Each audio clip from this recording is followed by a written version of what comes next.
So, good afternoon, friends and esteemed colleagues. It's great to be here as chair of the California Latino Legislative Caucus. I'd like to welcome all of you to our informational briefing on comprehensive immigration reform.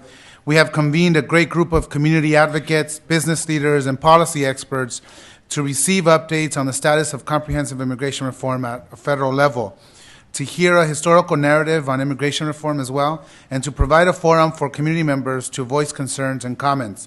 It is an important time for our immigrant population, and I'd like to thank all of you for your hard work and persistence on one of the most important policy issues facing our time.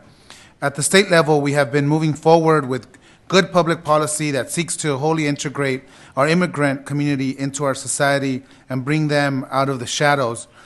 This year, we have several bills working and moving through the legislature that would directly impact immigrants, including AB 60 by Assembly Luis Alejo that would allow undocumented drivers to obtain a driver's license if they meet certain requirements, and my SB 23 that would establish a task force within the governor's office to provide recommendations on immigrant integration, implementation of federal immigration reform, and the establishment of an Office of New Americans.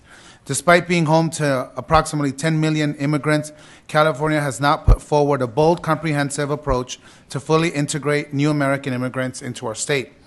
During the 20th century, the nation launched a movement involving federal, state, and local governments, business, labor, unions, schools, and social organizations to help integrate immigrants into our society.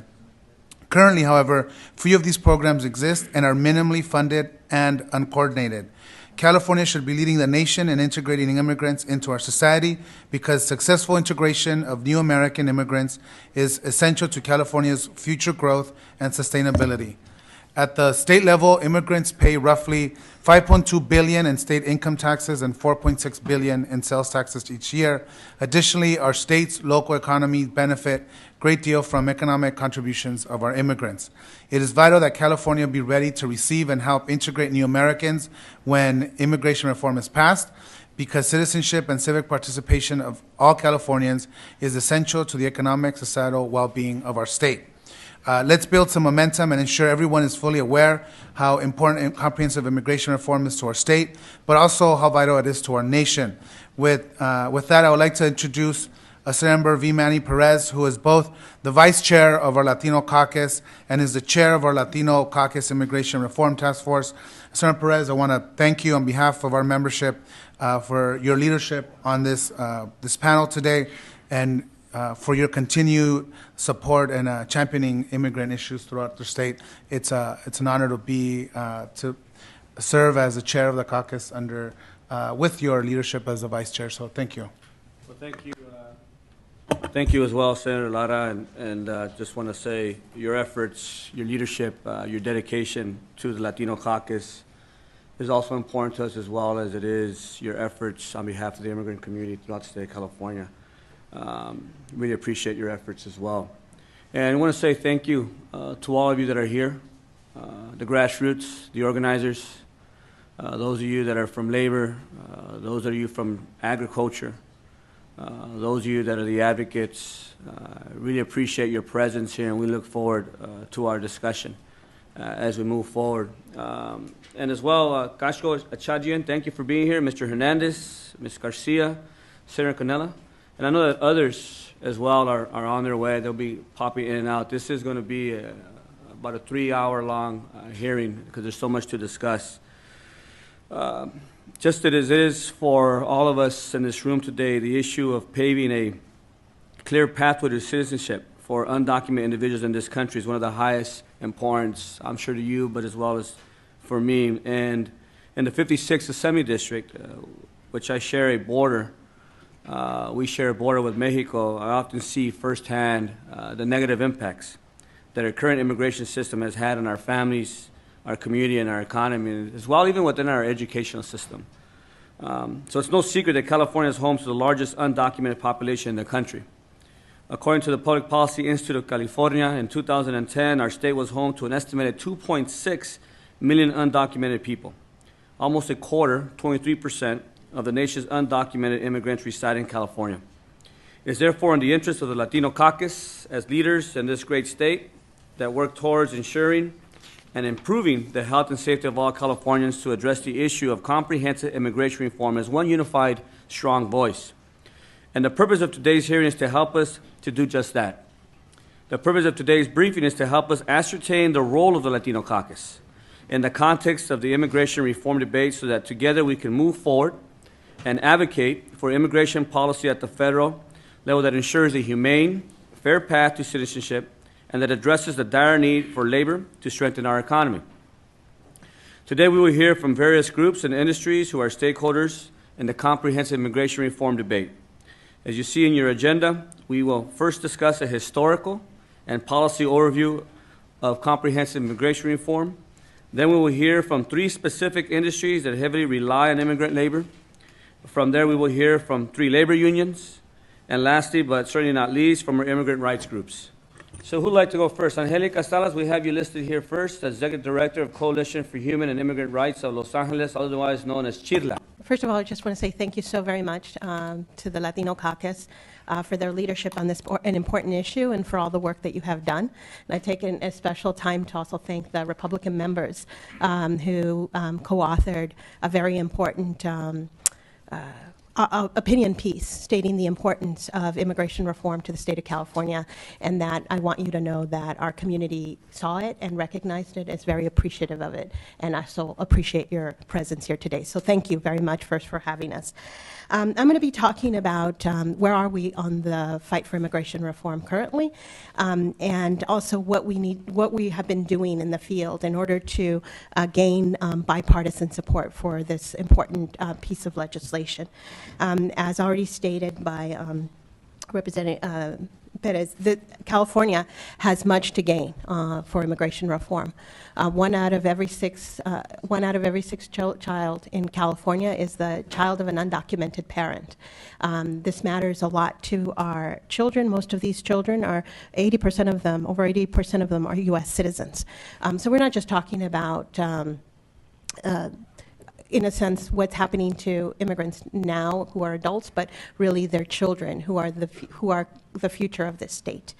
The Coalition for Humane Immigrant Rights of Los Angeles has been fighting for immigration reform since the late 90s, especially after the passage of the 1996 immigration reform law that made it more restrictive for individuals to bring in legally their U.S. citizen spouses, U.S. citizen family members. And we talk a lot in the country, we talk a lot about 1986, the amnesty of 1986.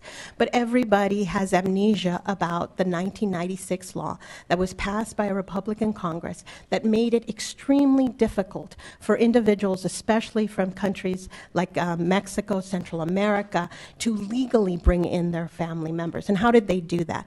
They imposed things like the 3 and the 10-year bar. So even though you are a U.S. citizen and can lawfully bring in your family member into the country, if that family member entered the country without legal status, as a penalty, have made them wait 3 years if they were in the country for 6 months undocumented, and 10 years additionally if they were in the country without legal status for a year.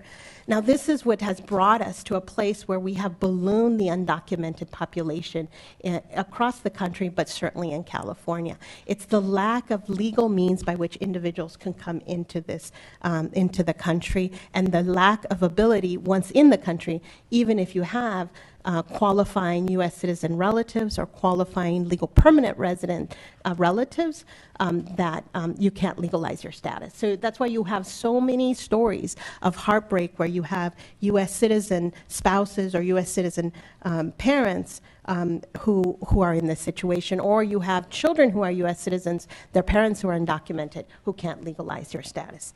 I came to this country undocumented. My parents came undocumented. But when the laws were different during the time that we came, I had one U.S. citizen brother, and for his well-being and for his betterment, our whole family was able to legalize. That has changed. That is not possible today. We have many young children, U.S. citizens, whose hope family has been torn apart because we're not looking at their well-being. So what is being considered in Congress? What we're considering in Congress is bipartisan comprehensive immigration reform solution that includes the ability to fix our legal system, our immigration system, so that people can have legal entry into the country by reducing the backlogs, but also by reducing the ability, especially by eliminating visas for certain legal permanent residents who could otherwise qualify their relatives. It also includes the path to citizenship, different and very restrictive than any other immigration bill that we've ever had, but it gives individuals a provisional legal status that they will have for a period of up to 10 years before they become legal permanent residents. This is so different than we had during amnesty, where you would go forward, you'd have the provisional status for a short period of time, but immediately would become a legal permanent resident, which is a green card holder. This status provides individuals access to the green card, but you have to wait 10 years. So it's a restrictive process, but it is a process by which individuals can move forward. This is the proposal that had passed the Senate. We are stuck, however, because the House leadership has decided that they will not move on a comprehensive product, which exists in the House of Representatives, that has been crafted by both sides of the aisle, but is instead decided that they're going to take it piece by piece. And from our perspective, piece by piece, without legal status, means no reform at all. But the decision is piece by piece and no vote on citizenship. So across this country, what we have been moving forward is an aggressive campaign to move House leadership to take a vote on citizenship immediately. And especially for us in California, and why we're so important as California. In California, we have Representative Kevin McCarthy, who is the majority whip, the third most important Republican in this country, who, if we can convince him to move leadership, to take a vote on citizenship, to actually move in a direction like in the Senate, in terms of the politics of it, that we could actually move this situation forward. In addition to that, in California, we have 15 Republicans. From our perspective, 12 who could potentially vote on reform. So across this state, through the California Table for Immigration Reform, that brings together over 100 organizations, immigrant rights organizations, labor organizations, faith-based organizations, moving, again, an aggressive field campaign to convince our members of the Republican side of the aisle to vote on reform. And we have been having very positive results. We've had certainly Congressman Nunez, who's come forward in favor of legalization with a path to citizenship. Most recently, we had Congressman David Valadao from Hanford, who again came forward with his constituency in his district saying, yes, I'm for reform with a path to citizenship. Congressman Denham. We have much more work to do with all the rest of the members. But what we need to do right now is convince our California congressional Republican delegation that this is in the best interest of this country.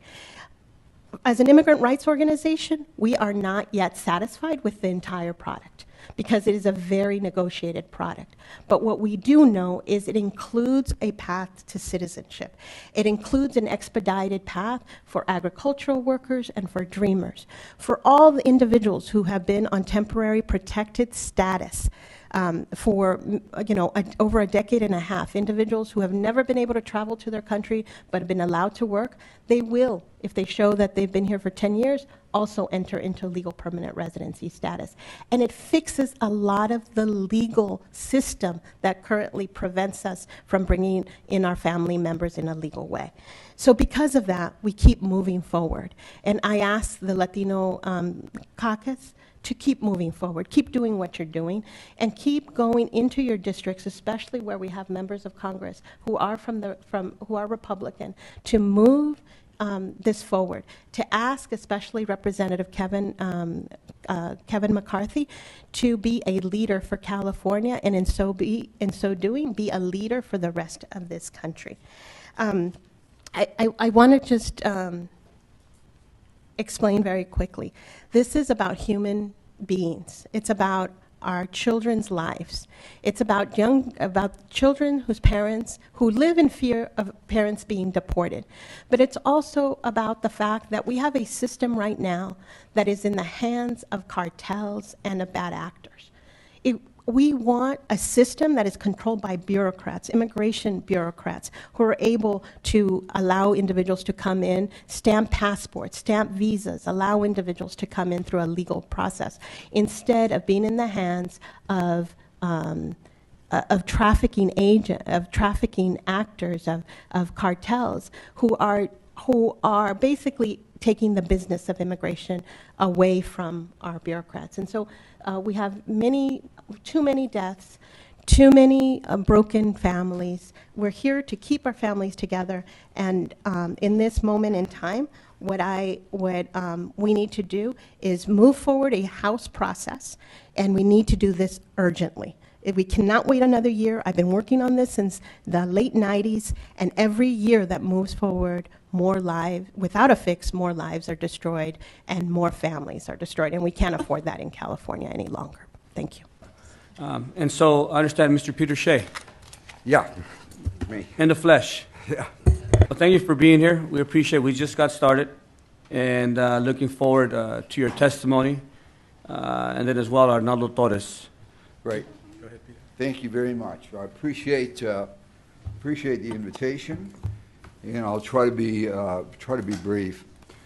I was asked to speak sort of on the big picture, kind of the historical picture, and so I think there will be several witnesses who will discuss some of the pros and some of the positive aspects of the current proposal in Washington. And so I wanted to give a bit more of a critical analysis of some of the shortcomings that we see and some of the ways that this could potentially be improved. Firstly, I think it's important to recognize that a large part of the current immigration crisis is caused by provisions that were enacted in 1996, and that nobody is seriously talking about repealing. Those provisions, at that time, Newt Gingrich was in charge of the Congress or running things, and President Clinton was in the White House. But they passed certain provisions that are drastic and that have drastically increased the undocumented population in the United States.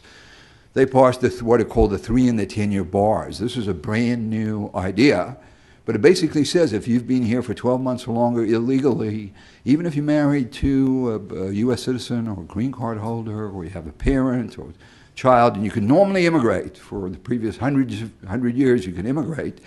As of 1996, there was a 10-year bar if you'd been here for 12 months illegally.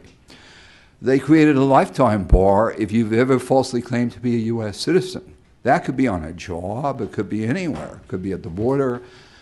So these 1996 laws are very draconian. They remain on the books. There's no serious effort to change them. What they've done is they didn't force people to leave the country. What they did was they bloated the undocumented population. They exploded the undocumented population simply because they blocked traditional avenues that people could immigrate. The kid turned 21, you could immigrate. Didn't matter if you'd been here illegally. Married U.S. citizen, green card holder, you could immigrate. Didn't matter if you'd been here illegally. It was obviously targeted at Central Americans and Mexicans, because those are, not all, but those are good 55% of the people who've been here illegally. So that's sort of the context that has brought us to having approximately 10 million undocumented people. I think that in figuring out how to fix the system, There are two basic approaches that are on the table. And one basic approach is comprehensive immigration reform. The other basic approach is incremental immigration reform. There's certainly pros and cons to both approaches. The obvious pro of immediate comprehensive immigration reform, at least if you look at what the Senate has come up with, is you potentially legalize maybe 10, 11 million people. I've prepared an analysis, which I think your staff has gotten and has read, in which I think that given the stumbling blocks that are placed in the Senate's immigration bill, I don't think more than about 4.5 million. What will happen is you have about 1 million people who will legalize through ag jobs, because they're the influence of the growers and the union have united. So it's a straightforward legalization program, and a positive one that I would fully support. You look at the proposal for the DACA, recent arrivals, the Dreamers. That's fairly straightforward. I would support that. That's probably going to legalize another 1 million. So ag jobs will legalize 1 million. DACA will legalize 1 million. That'll take you down to 9 million. What's the program for the other 9 million? I have real problems with that program. I helped write the 1986 program. Back then I was a lot younger, less gray hair, and I worked for the Select Commission on Immigration and Refugee Policy. That was a bipartisan commission that drafted the legislation for Congress. That legislation, I'm not saying was fantastic, but at least the road to citizenship was something like 7 years. You know, you had temporary resident status, no huge stumbling blocks. After whatever it was, 2 years you could apply for a green card, then after 5 years you could apply for citizenship. It was relatively unchallenging. Even then, you know, a lot of people were denied. But when I compare that to the current program, at least what's come out of the Senate, it has certain provisions in it that I just find horrible. It has a provision that says nobody can get a visa through this program, permanent resident status, until all pending applications have been processed. Well, all pending applications is 4.5 million. Well, you'd say, well, throw a little bit more money at that, and in 5 years, 10 years, you should be able to clean up those 4.5. But the problem is, when you have a massive program like that, you always have what I call straggler cases. Might just be 1,000, might be 800, might be 500, but cases just get lost, don't get resolved, they're complicated, they think the person's a communist, don't ask me what. So you're always going to have these straggler cases. So that's a major problem to me, to say every single, what the Senate bill says is all, doesn't use most or the majority, it says all. That could be 30 years from now. It could never happen. That's number one. Number two, I find the provision that you have to maintain employment extremely troubling. I was just talking a couple of days ago. The guy's been here 15 years. He's from Guatemala. He's supporting his kids back in Guatemala. He goes out looking for work as a day laborer 7 days a week, and he told me he's lucky if he works 3 days a week. That guy's not going to make it through this program. So this idea that you have to have continuous employment, it's a bad idea. Number one, it ties people to the employer. So that they're going to be, you could have sexual abuse, you could have sexual harassment, you could have racial discrimination, you could have overtime you're not being paid for. And you know, nowadays you just go, I'm undocumented, you know, I'm gonna leave this job, I'm gonna find another job. It's a worse situation if you figure my green card's hanging on this. If I lose this job and I'm unable to find another job within 60 days, I'm potentially toast. I'm gonna lose my status. So I think the idea of forced employment, that you must be employed, is going to have an unusual, harsh impact on day laborers, on women, and you know, I'm mostly concerned with the low-income immigrants, and that's the population that's going to be hit. And then you have the long time periods. You know, instead of sort of a 6-7 year path to citizenship, given those roadblocks, you're looking at a minimum of 15 years, an absolute minimum. And again, if some of these roadblocks, it could be, Lord knows what, it could be 15. Now, on the other side of the coin, in my opinion, you have going forward an absolute no tolerance policy. So going forward, it's harsh, harsh, harsh. That's the trade-off. You want this amnesty, you want this legalization, going forward is zero tolerance. There's going to be tens of thousands of people charged criminally for illegal entry. You know, the road forward is going to be strict law enforcement. There's going to be massive increase in detention, massive increase in border enforcement. So the question that I think folks have to ask themselves, and it's a tough question. I'm not suggesting it's an easy question. This guy that I met a couple of days ago, he'd love to have some sort of temporary status, and if it's going to take him 20 years and going forward everybody else gets screwed, he probably doesn't care. It's a tough question. But there is a question, is this the right time for comprehensive immigration reform? You know, you could ask yourself, is this the right time to go to the U.S. Congress and get comprehensive LGBT reform?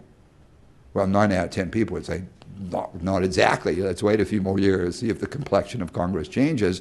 We could potentially get LGBT reform tomorrow, but we may not like a lot of what's in there. Or could we get comprehensive wage and hour reform? So, you know, there's a question. The society is so polarized, and the Congress is so polarized, that could you get something called immigration reform? Absolutely. But is it going to be sort of the kind of legalization program that we would like to see? And probably not. And is the price you're going to have to pay for that exorbitant in terms of future enforcement? Absolutely. So the second approach, and again, there's pros and cons to both, but the second approach is more of an incremental approach. Have the Latino Caucus come out and support an incremental approach. What does that mean in a nutshell? Well, number one, you hopefully wouldn't need these the Tea Party types, insisting on $40 to $80 billion in new enforcement, because that's the trade-off for like legalizing 11 million people at once, including folks who just came here recently with no family ties here. So if you do an incremental approach, you potentially don't need to give up that much in terms of enforcement. You could go for a $5 billion enforcement program instead of a $40 or $80 billion. What would an incremental approach look like in a nutshell? Number one, I would take every person who's here, which I think is over 3 million people, who are in the system. They've played by the rules. They've come forward. They've applied for a visa. But they're in this federal pipeline. They face quotas. They've got a 3-year wait, a 6-year wait, an 8-year wait. But they're in the system. Department of Homeland Security knows who they are, where they are, their address, their phone number, their fingerprints, their cell phone number, their email, everything. Take those 3 million plus people, and whether you could do this through the White House, just like they did for DACA, or you could do this through legislation and just give them temporary status. You say, hey, you have to wait till you get to the front of the line to actually get your green card, but in the meantime, you can come out of the underground. You know, it's so funny. They're not in the underground for Department of Homeland Security. It doesn't chase them down and deport them. It's in their system. But for every other aspect of their life, they're living an undocumented presence. So you could take that population, what I would call the pipeline population, and Obama could do this tomorrow. And you could call on Obama to do this just for California. Of course, he'd never do it, but it'd be an interesting concept to say, we want to see you do the same thing that you did for these dreamers, who, by the way, have no statutory route to legalization.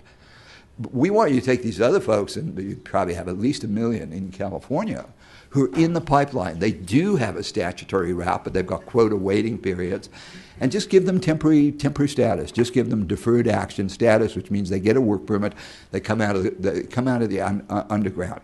Number two, TPS. You've all heard of TPS, temporary protected status.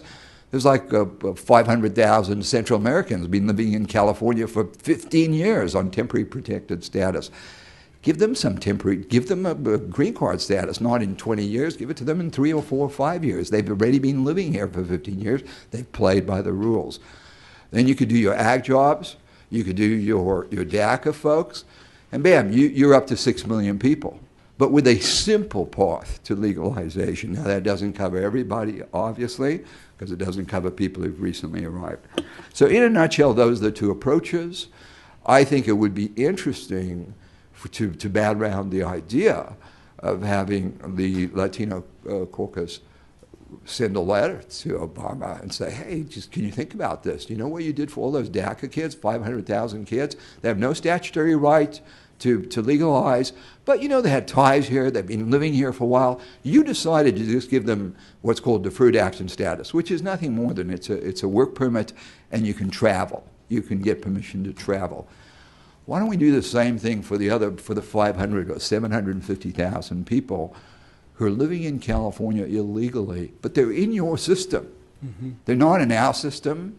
They cannot get driver's licenses. They're reluctant to report crime. So in our system, they're illegal, but strangely enough, in your system, in DAH system, they're actually in your system. They're in the pipeline. Why don't you give those people in California some temporary, not give them a green card, just give them deferred action status, same thing you're doing for the Dreamers. And boy, you'd solve a large part of the problem. So I think I would leave it at that. Thank you for your testimony. I think you brought up many great points, and that's quite frankly why we're here as Latino Caucus and other members as well. So we have folks here from the Republican Party that are concerned about the issue, which I think is great. The fact that we're willing to sit here and work together on this issue, hopefully in the future. But I think that your points that you're making are great points. That's why we're here as Latino Caucus, to try to see what our next steps are going to be. I really appreciate the opportunity and your interest and your concern in this issue. And Mr. Torres, you have 7 minutes. 7 minutes.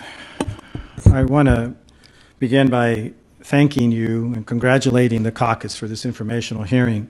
I wish that caucuses throughout the United States and state houses would have done the same on more than one occasion between May and now. I think this is very, very important, and I encourage anything that can be done between now and October 1st to continue this dialogue in the districts with the community directly.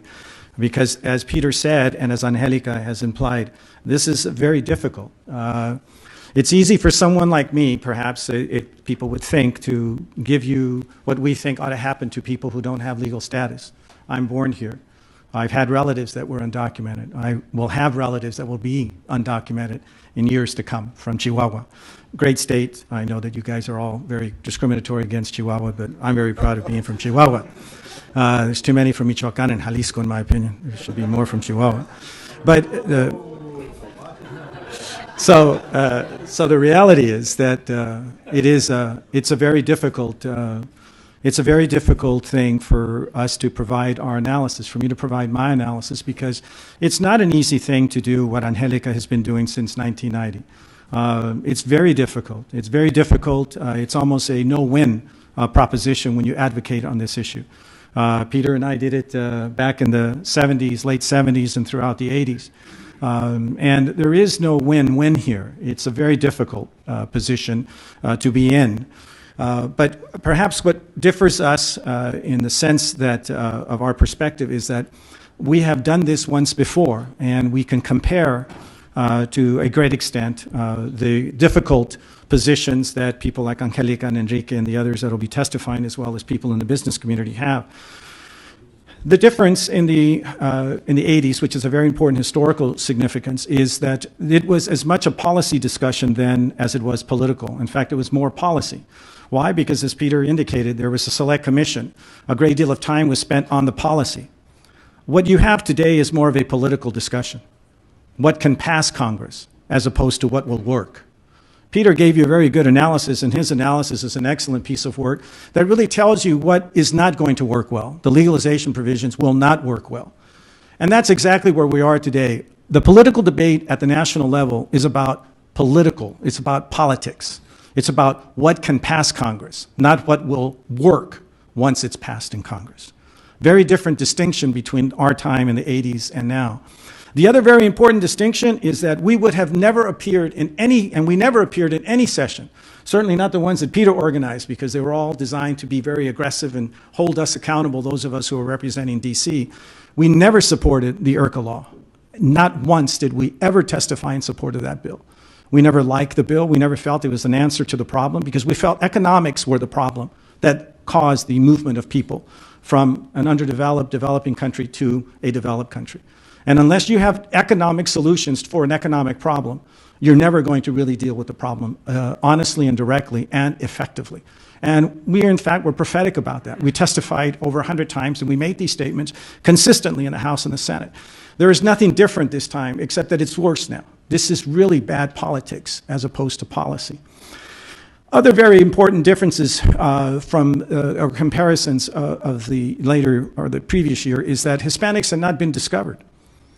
Now you are very important people at a time when, before you all were born or before you even had your legs, nobody knew Hispanics that much in politics.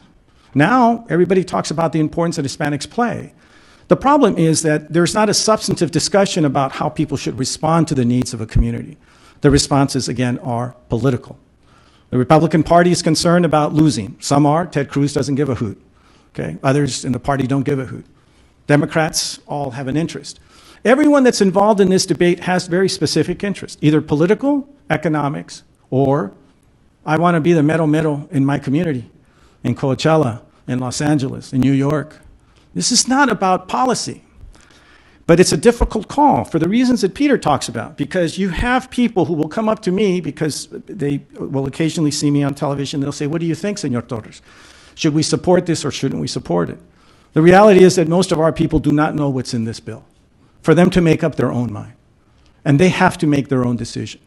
Many people seem to have been saying that they want this bill, but I tell you very sincerely from anecdotal, because I certainly can't talk to 11 million people, I think there's a great deal of confusion.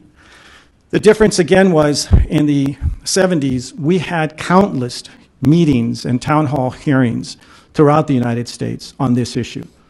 Countless. We were held accountable for what we were advocating.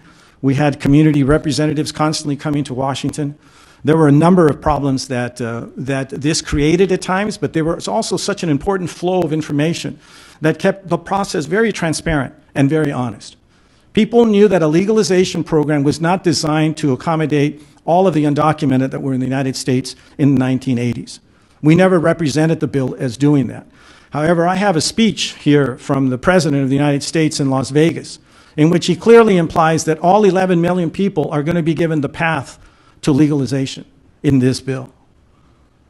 And as you've heard from Mr. Shea, and as you heard from Ms. Salas, this bill does not accomplish that. This bill was never intended to accomplish that, because a legalization program is not designed to be an amnesty program. This is not an amnesty. If you wanted amnesty, then everybody gets the slate clean, everybody comes in. This is not that bill. This bill was never going to accommodate 11 million people, and yet that is how it was represented to everyone.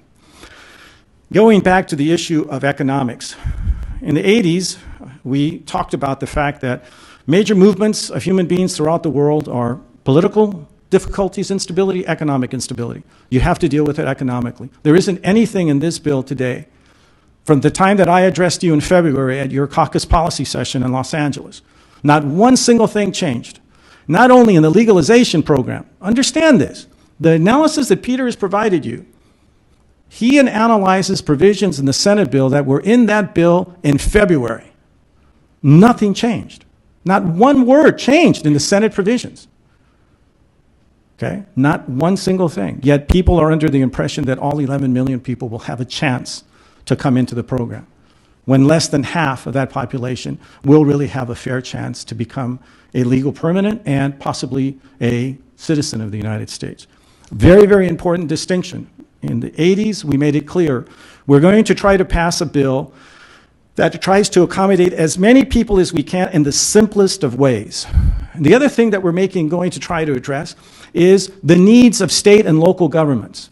Why? Because in the bill in the 80s, this population became, if they went through the process correctly, after 2 years, permanent resident alien status. And as a permanent resident alien, you have a right to certain services that are being provided by state, federal, and local governments. The Congress passed the bill, the State Legalization Impact Assistance Grant provisions, that ended up providing almost $12 billion to states for the purposes of providing bare minimum services in healthcare and other social services for this population. There isn't anything in this bill that addresses that. However, you have an analysis by the Congressional Budget Office that says after expenses of this population, when they become legal, whether it be the ones who are in the queue now or the ones that come in as DACA or as the agriculture, they will generate $460+ billion from 2014 to 2023. They will expend 220-something million. A grand total net profit to the United States Treasury, $197 billion.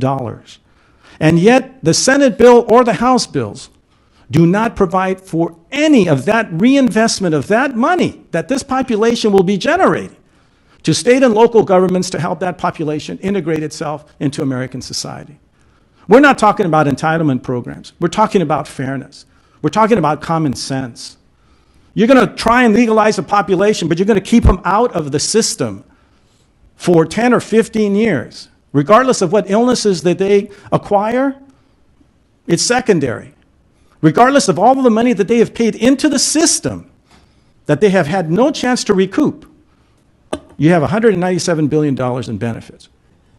So you have a number of other difficulties, and I'll try to close the 7 minutes. Governor Brown. You can, Mr. Torres, Yes. close in a minute or less. There you go. Governor Brown issued a letter to the Senator of California on May 13th, in which the governor says in his letter, on the last page, to that end, I have asked my Secretary of Labor to identify all state special fund resources that can be used for the implementation of immigration reform, including fulfillment of employment requirements and assistance in learning English. Yet this governor's budget turned around and killed adult education in many regards for English language instruction. He not only did that, but you read the paper today that as a result of the federal sequestration and the UI benefits, there's going to be reductions in EDD. So what kind of implications in the EED reduction will that be on helping on dealing with employment requirements? Third, in healthcare, you may have another witness that will be coming in to testify. His policies in this state are in fact putting a burden on the network of community health centers that serve this population. And they're the only ones who can effectively serve them under federal law. They're allowed to serve undocumented workers and persons. But this governor's policies are not moving at this point in the direction of helping this population. They're moving away. So these are my recommendations. I would strongly urge you, as Peter has, to look at Peter's analysis and as a caucus, write the letter, accepting and proposing the recommendations that Peter has laid out in his analysis.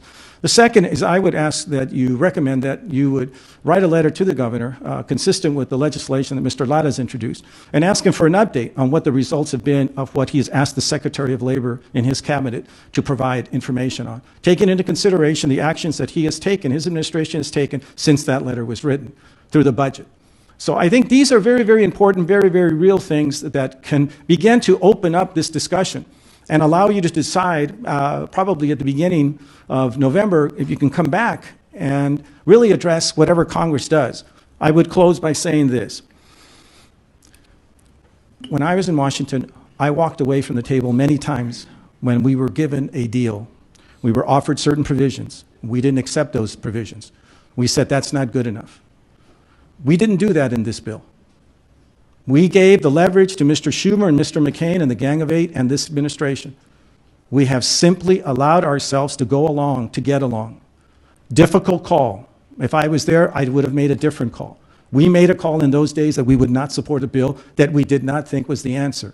But we also were able to still influence this legislation significantly, especially on the legalization provisions. So it's not about having your cake and eating it too. It's about using the leverage that's there, natural leverage. If we had not allowed Schumer and McCain and the others to negotiate on our behalf, in essence, who would they have negotiated for? Where would there have been a bill? What would have been the impetus? If the Hispanic community was saying, this is not good public policy. So, bottom line, this is not good public policy. It's not any better. In fact, it's worse than the one that we passed in '86. Thank you very, very much, and congratulations on the hearing. If we could go ahead and move forward and get our third panel here as well. Can I get Caitlin Vega, legislative advocate for California Labor Fed, as well as Diana Telasan Torres, I believe, National Vice President, UFW, and Mr. Mike Garcia, President of SEIU. Caitlin, you want to go ahead and start us off? Sure. Mr. Chair, members of the Latino Caucus and the API Caucus, thank you for the opportunity to be here and to speak today on such an important issue. I was reflecting, watching all the coverage of the 40th anniversary of the March on Washington. It really feels timely to be talking about the current civil rights movement, and for us, the role of labor in that movement, because just as labor was part of the civil rights movement of the 60s, for us today, comprehensive immigration reform that is meaningful, that is real, that is truly a path to citizenship for a significant portion of undocumented workers is the top priority nationally, and it's the top priority for us here in California. And the reason for that is that we have seen from our unions, from our activism in the communities, from our community partners, that we really are not able to fulfill our mission, which is to build a path to the middle class for all workers, to allow workers to move out of poverty, to create economic self-sufficiency for themselves, and to pass something better on to their children, the American dream. We cannot achieve that without immigration reform. And I want to say, I too was moved by not only the passion, but also the compassion of the previous panel of employer speakers. So I want to say that before I go into speaking from kind of the worker perspective and labor's perspective. Unfortunately, not all employers view immigrant workers with the same level of compassion. And so instead, what we see oftentimes from unscrupulous employers is the threat of immigration consequences for any worker who ever speaks out about unfair or illegal working conditions. And so we feel like not only are we not able to bring people out of the shadows, not able to extend or expand the American dream, but instead what we see is the use of immigration status as a weapon against workers who are trying to make a better life for themselves, and really an obstacle to the state in trying to enforce our basic labor laws. There's a recent report from the National Employment Law Project entitled Workers' Rights on ICE, How Immigration Reform Can Stop Retaliation and Advance Labor Rights.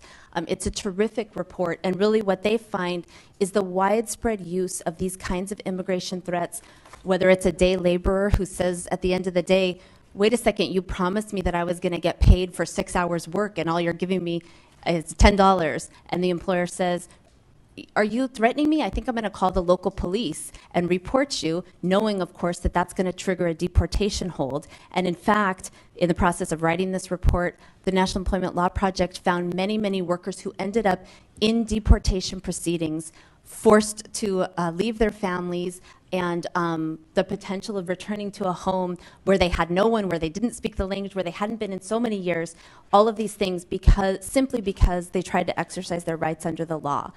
For us, this is an unsustainable situation and an unjust situation, and it gives us great urgency in trying to achieve comprehensive immigration reform. In addition, we think that there are things the state can do. We're sponsoring 3 bills this year that are aimed at these kinds of employer threats against workers when they try to speak out and when they try to improve their working conditions. And we think that there's tremendous potential for the Latino Caucus and for California to help shape this debate, to say we can't say no. I mean, I think we're in a position we can't say no. We have to win real change because too many people are suffering, and what's at stake is simply too great. So we have to fight to win comprehensive immigration reform, but we should also be fighting to make it better. And I think, as many of the original panelists talked about, that really is our charge as the people who believe in this and are fighting for it, that as we mobilize to win votes, we're also focused on strengthening, preserving the parts of the Senate bill that we like, strengthening the parts and hopefully changing some of the parts that we don't like. I don't think there's any value to very many people in enacting a comprehensive immigration reform that leaves half of the undocumented population out and then requires things like E-Verify so that those people are never able to find a job. I mean, it just I think creates a situation even more dire for those workers who will be subject to tremendous exploitation. And it sets up a situation of kind of false promises for the entire Latino community, which I think as many people here know, most families have people in different statuses. Most people, it's not a situation where you can't trick anybody into believing they got a comprehensive immigration reform if that's not what it is. If there's a program that is really going to be full of so many obstacles that it won't bring meaningful opportunities to legalize and become citizens, then I think that certainly the political consequences will be real, and I think we all appreciate the personal consequences on those families who will not be able to benefit, and on those workers who won't be able to benefit. So I think we in labor see our role as being strong advocates, bringing a sense of urgency to this issue on behalf of the workers we represent and on behalf of the workers that we don't represent. We try every day in this Capitol to speak on behalf of the most vulnerable workers in this state, and we know that many of them are immigrant workers. And so we bring a tremendous sense of urgency in wanting to get this done, and also wanting to make sure that what we do is something that we can be proud of, and that this truly is the civil rights movement of this generation. It's a great honor to be part of it, and it's a great honor to be up here with people like Mike Garcia, who is one of the reasons that labor is here in such strong support of immigration reform, something that people wouldn't have always assumed would be the case. But because we've had such a deep commitment to building a path out of poverty for immigrant workers and to embracing that movement within the labor movement, I think that puts us in a good position to fight for the best possible immigration reform we can achieve. Thank you. Thank you so much for your testimony, Kaylin. I appreciate your words. And if we could move forward, it doesn't matter, but either Diana Torres or Mike Garcia, either one is fine.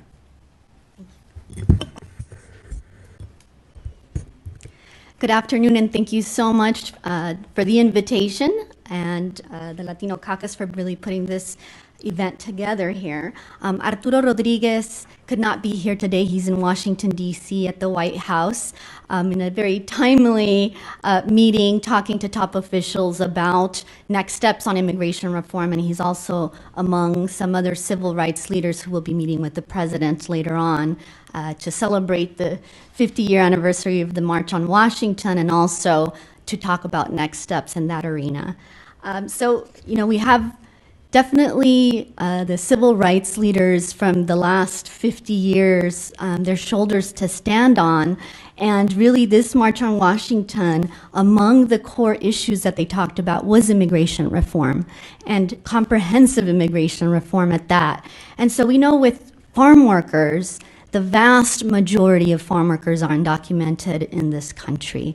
The federal government says that 50% are undocumented. We believe with the UFW that it's more like 70 to 80%. And this really has a huge impact, as Caitlin mentioned, when it comes to how vulnerable they are, and especially at the workplace. And so we really want to make sure that everything is done as possible this year so that we have comprehensive immigration reform. We know that the industry the agricultural industry will be impacted greatly. And this is part of the reason why the UFW for the last more than a decade now has been working on a path to citizenship for farm workers, and decided to really work with the ag industry, with employers, on a bill or specifically used to be ag jobs, but this year specifically to negotiate something with the provisions on ag that would be included in both the House and a Senate bill that would really include what the needs for farm workers are, and at the same time the ag industry. And that's really something that's very unique. We don't often agree on much, but this is certainly an issue that we have very strongly advocated for many times together. And so, this is going to be a huge impact, as Barry Bedwell mentioned. It's probably going to be about 1 million farm workers throughout the country who are undocumented, who would be impacted. A third of farm workers are here in California. So it is a huge percentage of farm workers who are here in the state. And so right now, this stakeholder agreement, as we call it, that the UFW negotiated with the ag industry, really says that farm workers would have a path to citizenship, that they would first have to demonstrate that they'd worked 100 days at some point between 2011 and 2012, and that they would be able to have access to temporary residence, and then they'd be able to apply for permanent residence after working for at least 100 days per year for 3 years, or 150 days per year for 5 years. So they'd be on a quicker path to citizenship, but we also know that they're working incredibly hard in the fields right now. And so one of the things, in addition, although this is certainly an issue that for us has been very difficult to negotiate, and I know the employers and the UFW had over a dozen negotiating sessions this year, and this issue of guest workers is something that's included.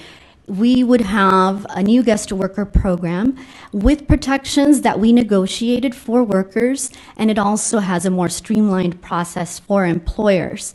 However, at hand, we now have Congressman Goodlatte, who is now proposing and has now passed through the Judiciary Committee in the House, a bill that is, to us, worse than the Bracero legislation.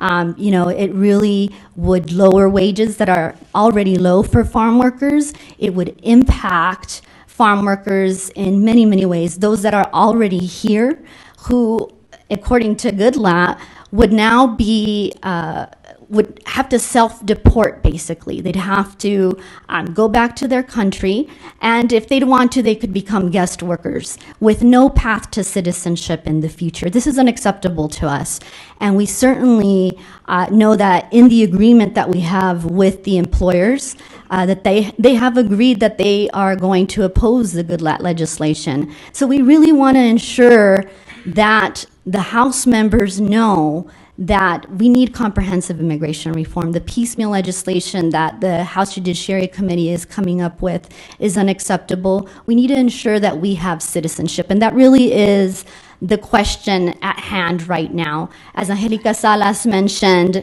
who's one of our partners at the national level and here at the state level, Congressman McCarthy is huge here in the state. He is our majority whip.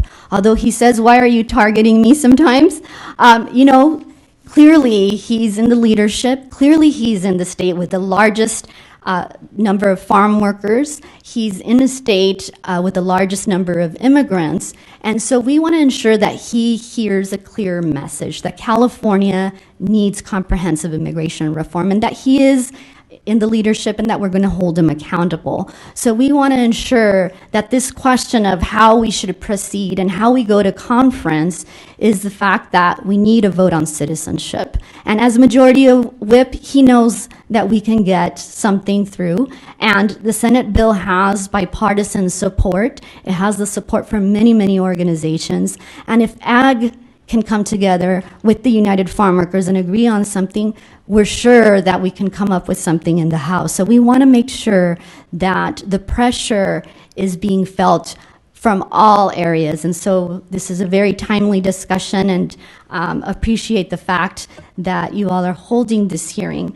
We did bring some materials, so if you'd like to have any more information about the bill that Congressman Goodlatte is proposing specific to farm workers, and as I would call it, the Bracero legislation, we do have some of that material.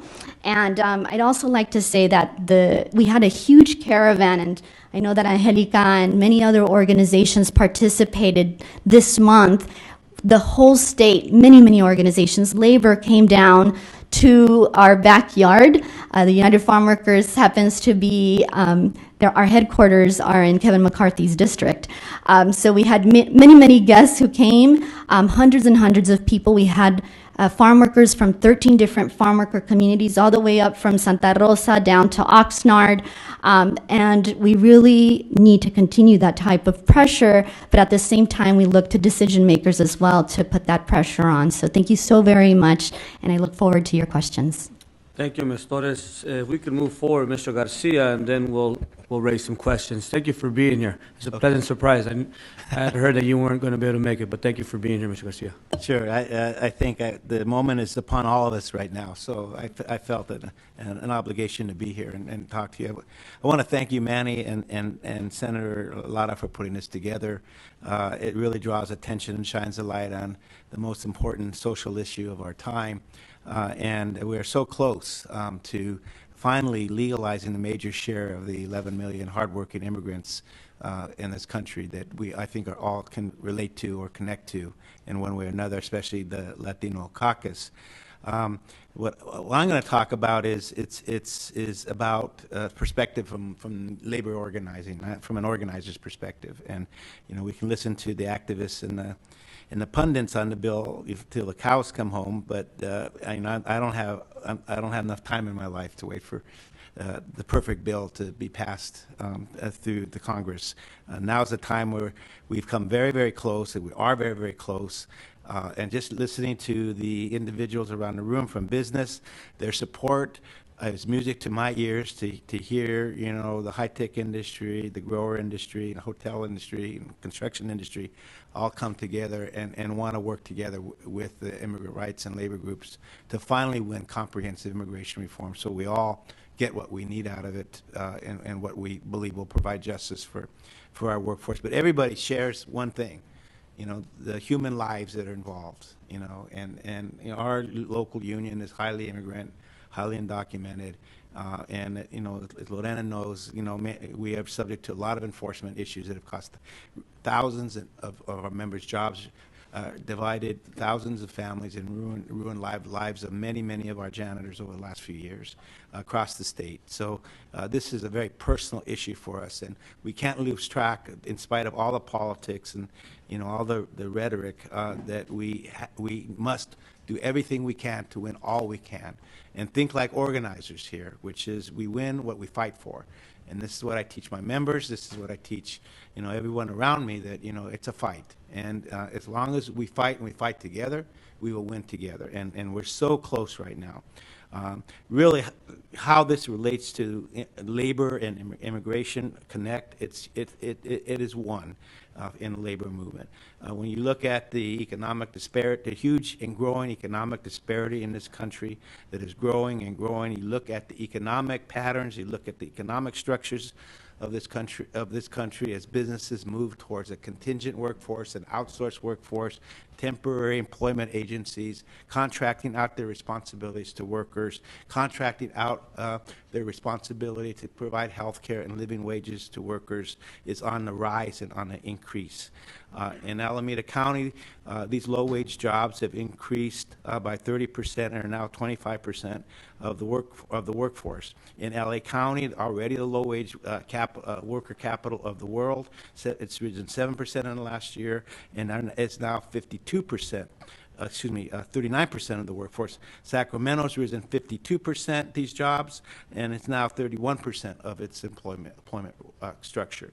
The Department of Labor predicts that in about 6 short years, the majority of the American workers will be working in these low-wage contingency jobs or retail jobs without hope, without health care, without a union. And that's where our economy is going. That's where America is going. And the immigration piece of this is vitally connected to that. Labor has historically been at the center of improving quality of life for immigrant workers and future generations that have created the great middle class in this country before it had been systematically dismantled. Meanwhile, corporate wealth is on the rise, $8 trillion in profits. They're sitting on $2.2 trillion of cash. $2.2 trillion of cash as we sit here today. So the money is there. It is just not fairly and equally distributed, unfortunately. And immigration reform will change that. It will bring wealth and it'll bring prosperity to our communities. It'll bring citizenship and an ability for people to participate in civic participation and make decisions that affect their lives and their livelihoods. The California economic boost will be $8 billion, $327 billion in revenue So there's a lot of money we're talking about here if these workers are given the right to provide for their fair share. It creates enduring prosperity and pathway to economic recovery and to rebuild public budgets. And it revitalizes communities. When there are good jobs, when the workforce is stabilized, they're able to work in better jobs. And this is how it connects to labor organizing. And with labor working together with the immigrant community, we can create good jobs, union jobs, like our parents had when we had a strong and vital labor movement. We had a strong and vital middle class that was contributing robustly to our economy, consuming, buying houses, buying school clothes, buying cars, buying products for their family. The economy was robust. When working people don't have the ability to consume, the economy is in a spiraling, will continue to spiral down and create more of this economic despair on our communities. The Latino community, in particular, and on all working class communities, suffer the most because these are the folks that are in these jobs. And these are the folks, and immigrant workers have been the ones that have taken most advantage of and by their employers to create these jobs that creates poverty and creates a community that is rife with crime and poor education and no opportunity for our youth. So the immigration reform for the labor movement is vital. It's vital to uplifting our economy. It's vital to rebuilding the middle class. It's vital to creating good jobs and more good jobs for American working people. And it's the pathway as well to creating the public resources we need to help lift us up out of our economic budget crises that we endure every day. That's not to say that corporate America doesn't have its obligation to pay its fair share too, because we feel very strongly that that must happen as well. But give working people, give these immigrants, there's 2 million folks out there, the ability to pay their fair share. They're ready to stand up and pay their fair share and challenge business to pay their fair share. They just need legal status and stability, as the gentleman here from the ag business stated, stability in their lives to be able to do that. So I can't tell you enough as a labor leader how important and how connected the labor movement is to the immigrant rights struggle in the work of the Latino Caucus, because I know it's an issue that impacts us all and we feel deeply personal about. But we are one on this, and we are one with business. And I applaud you for bringing these business gentlemen together and make the statements they made today. I think were absolutely phenomenal, and how they have turned around and realized that even immigration reform and legalizing these folks is going to benefit their own businesses and the economy as well. So it's just a question of what more do we need to do to make this happen. And specifically, we have several weeks to go, and the battle is on in Congress. We have, 33 Republicans in California, or 33 congressmen in California, and we have our share of Republicans. And I'm not here I'm bipartisan today, but there's a lot of Republican brothers that want to join our cause. So what do we need to do to help them get there in their debate that is raging in their party? And I think that's really what this comes down to. And if we have relationships with any of these folks that are still undecided on this issue in Congress, we need to exercise our relationships. And we all have relationships in business. We have relationships on the other side on each side of the aisle. We need to move those relationships and say, let's do this now. Comprehensive immigration reform, not piecemeal, but comprehensive. It is there for us. It's close for us. And I can guarantee you that the major share of these 11 million folks will be legalized, lives will be stabilized, their jobs will be stabilized, the families will be stabilized. And that's really what this is about, the human lives that we're trying to impact here in our grasp. It'll never be a perfect bill, and the intellectuals can debate this till the cows come home. but I'm not an intellectual, I'm an organizer. And I call on you all to join us and think of what we can do to move those conversations within our parties, within our relationships, both sides of the aisles, and in business, that we need comprehensive immigration reform. The business community won't get what they want unless they agree to the bigger picture. We won't get what we want unless we understand there's some business needs that must be addressed. Let's work together and let's get this done. And whatever you can do between now and the next few weeks, let's do it. We've changed the debate in this country. We've got the momentum. Now let's bring it home. Thank you. Thank you, Mr. Garcia. And if I can have the following speakers come forward. Enrique Morones, President of Border Angels. Reshma Shamasunder, Executive Director of California Immigrant Policy Center. Arturo Carmona, President of Presente.org.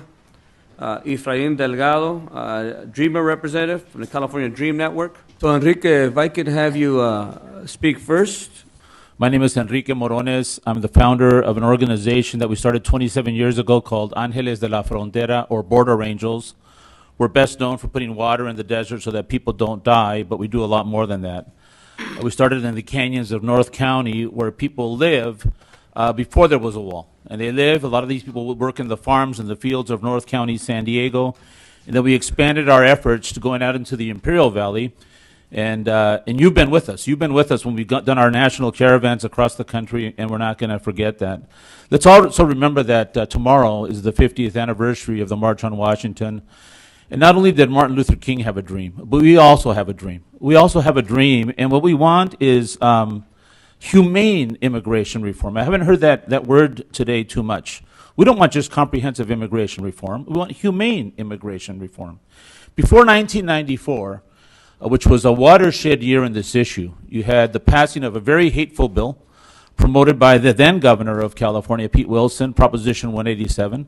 You had the North American Free Trade Agreement. You had the Zapatista movement, because people said, hey, we need to be able to live off the land. And you had something that has greatly impacted immigration to this day, and the whole world has seen it. It's called Operation Gatekeeper. A wall was built between San Diego and Tijuana, the two biggest border cities. And I'll never forget what a previous president said in the 1980s. Mr. Gorbachev, tear down this wall. Yet in 1994, the U.S. government puts up a wall. Before that wall was built, 1 or 2 people would die crossing the border before there was a wall. Since 1994, when that wall was first built on October 1st, 10,000 human beings have died. 10,000 human beings have died because of that wall. And it's not just a number. Marco Antonio Villaseñor was one of those people. He was a 5-year-old little boy that crossed for the number one reason all of us in this room are here today. Our parents wanted us to have a better life. And he crossed with his dad, and as he crossed with his dad, he became very thirsty. And he asked his father for some water. But his father wouldn't give him any water. So he asked the next man and the next. He asked 18 men for water. Neither would give the boy water. And why not? They were already dead. 19 human beings perished in Victoria, Texas in May of 2003. But it's not only boys and men, it's also women, because the number 2 reason people come here is family reunification. They want to be with their loved ones, like Lucrecia Dominguez wants to be with her husband. And she, like the 19 people that died in Victoria, Texas, and the 10,000 people that have died since 1994, have no line to get into. There is no Statue of Liberty for them. No, give me your poor, you're tired, you huddled masses. They have a wall. And people are forced to go around, over, and under this wall, dying every day. Lucrecia crosses with her son Jesus, 15 years old, and Nora, 7. And Lucrecia, after the smuggler abandoned her, literally dies in the arms of Jesus, her 15-year-old son, Jesus. This is happening every day. When we had the firestorm in 2007, right here in California, Guadalupe Beltran went home to bury her mother. And when she came back, the smuggler says, cross now, the Border Patrol will be busy with the fire. So she crossed. They didn't find her for 4 days. In the hospital, totally charred. Her husband could not recognize her, leaving behind 4 orphan children. But they don't only die crossing the border, they die once they're here. Luis Ramirez, brutally beaten to death in Shenandoah, Pennsylvania, simply because he was Mexican and his wife was white. Marcelo Lucero, kicked to death when 7 good Americans wanted to have a beaner boot party. They find him in Long Island, New York, and they kill Marcelo Lucero. He's not from the great country of Mexico. He's from the great country of Ecuador. But all of these people, whether they're from Zacatecas or they're from, wherever, Zimbabwe. They're human beings. They're human beings. And what we have going on now, we have an immigration bill that's being proposed, and the Senate added some deadly amendments at the end. My dad passed away 3 weeks ago. My dad was Aztec Indian. And the Aztecs, in their history, used to have human sacrifices. What this immigration bill will do, as it is now, will be committing people to a death sentence. 10,000 people is not enough? If you double the wall from 700 miles to 1,400, which is what they propose, it's a 2,000-mile border, you're going to have more deaths. If you double the Border Patrol from 20,000 to 40,000, you're going to have more Anastasio Hernandezes, Sergio Hernandez, Marco Antonio Villaseñor, more people that are killed by Border Patrol. We cannot accept that part of the bill. We cannot accept it. I like what Peter Shea said, and he might be the best analyst in this room. And Peter Shea mentioned that an incremental immigration bill is the best way to go. I know it'd be great if the 11 million people had, we're not looking for legalization, first of all. There's no human being that's illegal. We're looking for documentation. So if these 11 million have a pathway to documentation, let's do it in a humane way. When our African-American brothers and sisters 50 years ago marched on Washington, they weren't saying, okay, we're going to give you the right to vote, but you have to sacrifice 300 people every year. They would have said no. And we need to stand up and say no, because what happened in 1994 with Operation Gatekeeper, that has been a death sentence. And this new bill, as it is now, with the amendments in the Senate, and we know Congress is going to be worse, is a guaranteed death sentence. We cannot accept that part of the bill. So what we're saying is we have been across the country. We've done 8 national marches. Like I said, Manu, you participated in one of them. We cannot have this type of a bill being presented to us and then people saying, well, we want the bill because it's going to give a pathway to 11 million. It's not going to give a pathway to 11 million. Only half the people qualify as it is now. So if we do the incremental bill that Peter Shea and Arnoldo were talking about, the people already in the pipeline, the dreamers, the DACA, the ag jobs people, let them have a pathway to documentation. I'm out there. I pick up the dead bodies. I talk to the woman whose son is lost in the desert, and sometimes we find him when it's too late. I'm with these families. I'm on the front lines. Not one of these people has ever said anything about citizenship. They're not looking for citizenship. They're looking to be documented. They don't want to have a crazy Joe Arpaio here, and we have crazy Joe Arpaios here in California. They want to have a way in which they can come out of the shadows and feed their families. There's 250 million undocumented people in the world. We only have 11 million. Most aren't in this country. We have 11 million. And of that 11 million, approximately 40% came with a visa. They qualified for visas. They're not from Latin America, Asia, Europe, people with money. Student work and tourist visas, and their visas expired, and they stayed. They're undocumented. The other 60% are the people crossing in the desert. The 5 people that died 2 days ago on the train from southern Mexico to northern Mexico on La Bestia, that's happening not only on this side of the border, but also on the other side of the border. And we as a people have got to practice what we preach. We're all of the same race, the human race. And if the United States wants to go around the world and talk about human rights, they need to practice them right here at home. And we're not doing that. So we say, ni una muerte más. Queremos reforma de migración que sea digna y humana. We need to have humane immigration reform. Because when the forefathers of those people that came through Ellis Island came, the United States had nothing to do with the potato famine or the religious persecution going on in Europe. But the people coming from Latin America today, the United States has a lot to do with it. Whether it was Reagan intervention in Central America, whether it's the free trade agreements, whether it's the United States with 4% of the world's population demanding more than half of the world's illegal drugs, consuming more than a third of the world's natural resources, that is not right. We're only 4.5% of the world's population. We have no right to have that superior type of attitude to anybody. The March on Washington taught us that we're all human beings. We're all the same race. And we have advanced somewhat, but we've gone backwards somewhat. We see a rise in hate crimes. We see some of this legislation that's still being manifested across the country. We need to speak out because California is the leader in this issue. And unfortunately, we've led in the wrong direction, like with Proposition 187, but we can also lead in the correct direction. So I think it's important that the Latino Caucus stand up to this injustice of the additional wall, of the additional border patrol, and say, if we can't take that out, then we want to have the incremental immigration reform. And let's have the new president in a couple of years really give us humane immigration reform, because we're not going to forget about the other people. We're not going to forget about them. We've got to include them. but we gotta stop just accepting anything. We gotta stop that. And I know all of you have a good heart about this issue.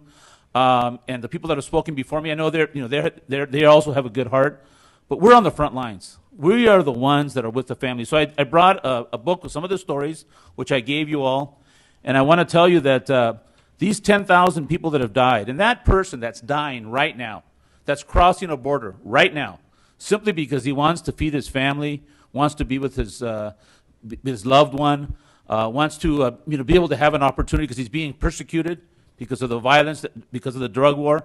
No son olvidados. We cannot forget these people. These are human beings. These are human beings, and we will not accept the death sentence. So this immigration reform bill, the way that it is now, I'm sorry, we cannot accept it. We and a lot of the activist community, I know there's divided opinions on this, but I think it's important that we have humane immigration reform. When millions of us marched in the immigrant spring of 2006, nobody was marching for more Operation Gatekeeper. So we need to have that heard loud and clear.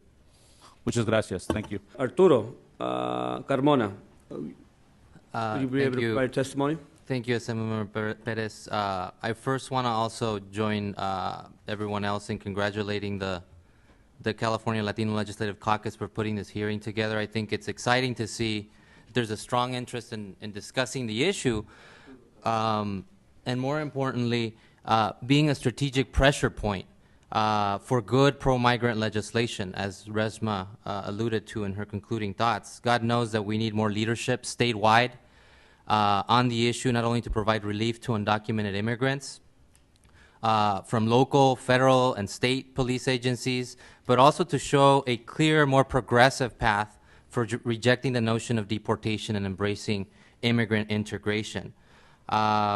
I want to say that the issue of immigration reform is not an issue about left and right. It's an issue about humane versus inhumane. It's an issue about integration versus deportation. It's an issue about family unity versus family separation. And all you have to do to prove this, you have to ask the American voter. You have to ask the Latino voter, who is clearly not all on the same page on the issue of immigration. We did a poll with Latino Decisions, one of the preeminent polling firms in the nation for Latinos, and it revealed some very startling facts.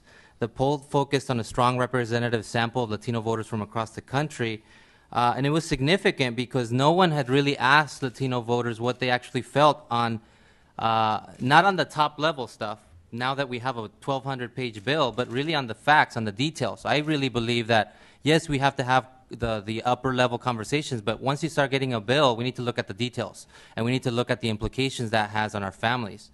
And so when you start asking those questions about the details of the bill, you start seeing some powerful findings.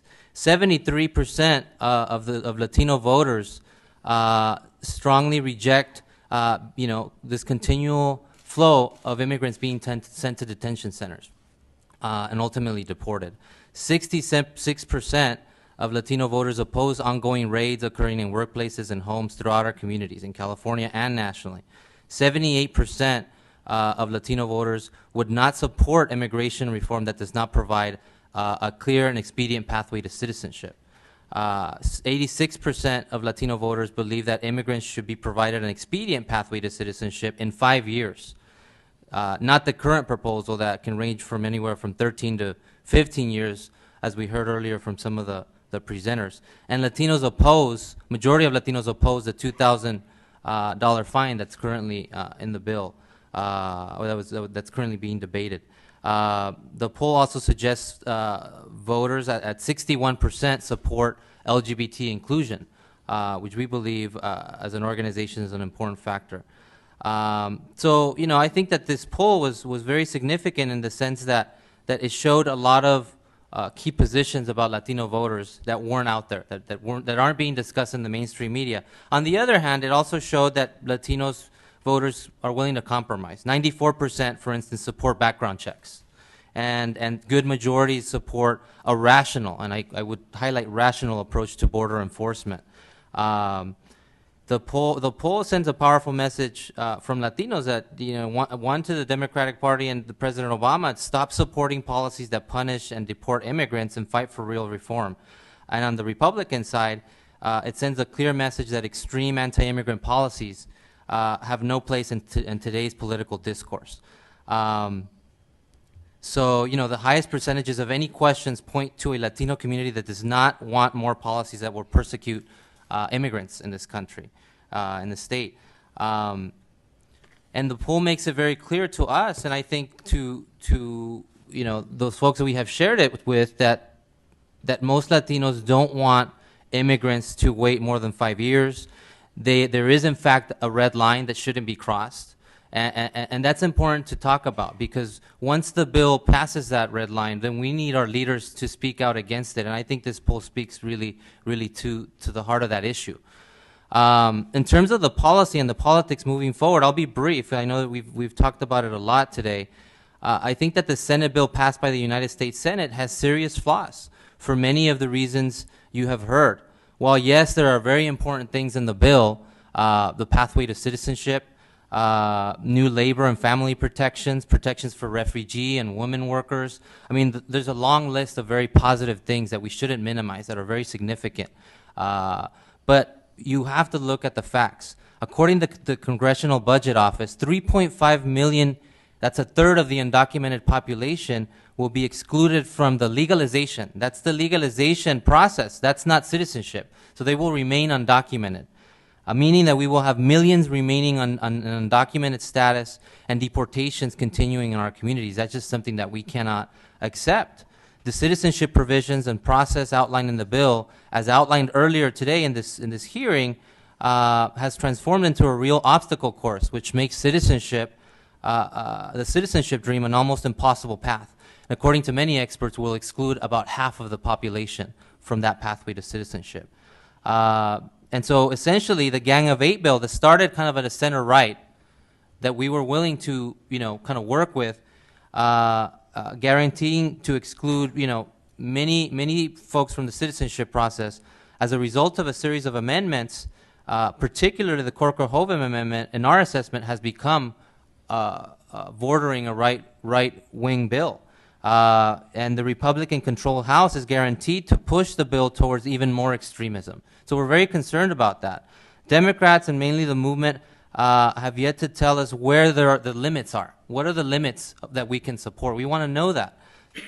And so, you know, when you see Republicans like, you know, Senator Corker calling the amendment almost overkill, and John McCain saying that the most militarized borders since the Berlin Wall, and Senator Pat Leahy saying that the Corker-Hoven amendment, it's like a Christmas wish list for Halliburton.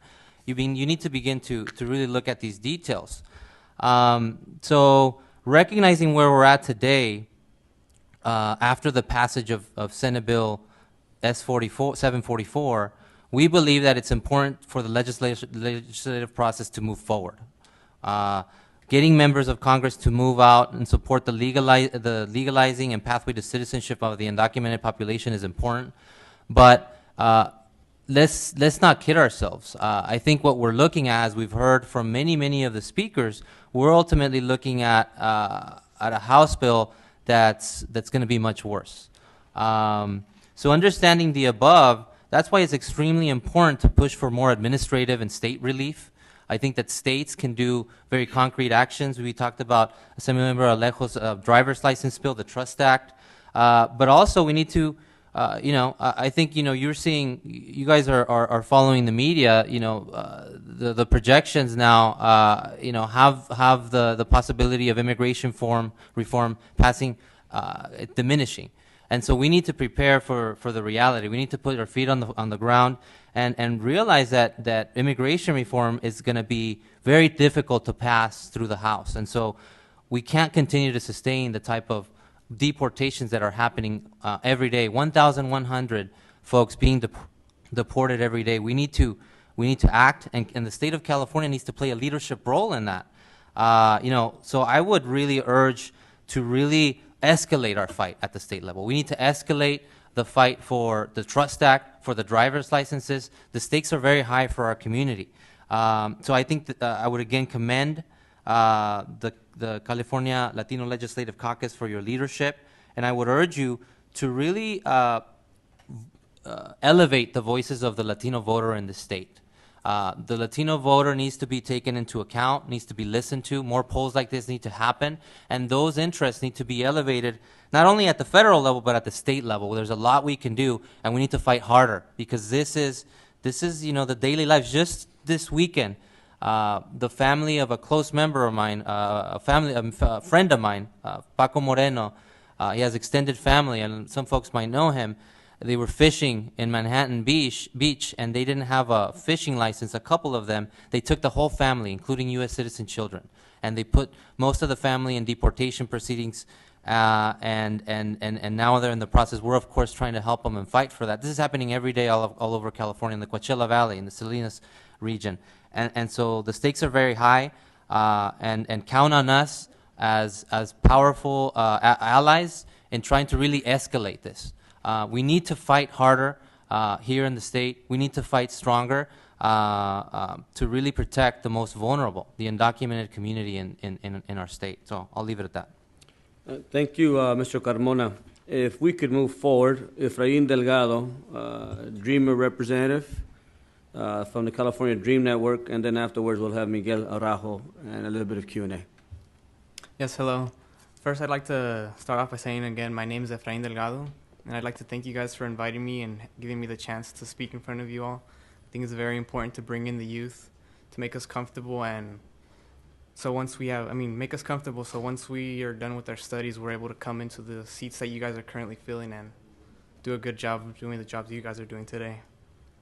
I'm a student at UC Davis right now, going into my third year. I'm the co-president of SPEAK, which is a AB 540 organization on campus. And I'm here to represent the California Dream Network. And I'll just briefly explain what the California Dream Network is to you guys. It is an organization that is statewide, which consists of different campuses across the state, which are all fighting for basic human and immigrant rights, or AB 540 students, to find a way for them to be able to attend school. And not just that, but also like basic humane rights, like the gentleman here to the side said. We're not really just in an immigrant reform, we're fighting for human rights, you know. It's not just for people like us and from other people to be able to go to school or whatever. We want to be able to have equal rights that other people in this country have, and we're currently being denied by the people who run this country. And some of the way our organization works is we have representatives from each campus, I being the one from Davis right now, where we stay in contact with other representatives, and we update ourselves with what we're doing for immigration reform, how we're outreaching to the community and bringing in not just the students and the youth, but the parents of the youth to come in and help with the immigration reform. And to list a few of the things that we do as a group, individually and as a statewide organization, we've taken it upon ourselves to bring in, like I just stated earlier, not just the youth, but the parents and the people who came to this country to make a better life for their children, because it's also very vital to have them helping us in the reform. We outreach to them. We post out at flea markets, grocery stores, different places like that. We give out flyers to people, inviting them to community forums where we inform them about the immigration reform, because it's unfortunate, but a lot of the Latino community and a lot of the immigrant community is uninformed about how things work here in the Capitol and at the federal level. So at those community forums, we update them about how things work, how bills are written, how they're presented, and how they're voted through legislation. And so we hold those. And then at a few places up here in the northern region of California, we've been able to maintain a consistent flow of people to help us out through being members of community member groups. So like in Stockton and Tracy, we have parents and community leaders where they're helping us push for the kind of forums and stuff we want to bring in people to make the cause even bigger and make our voices heard.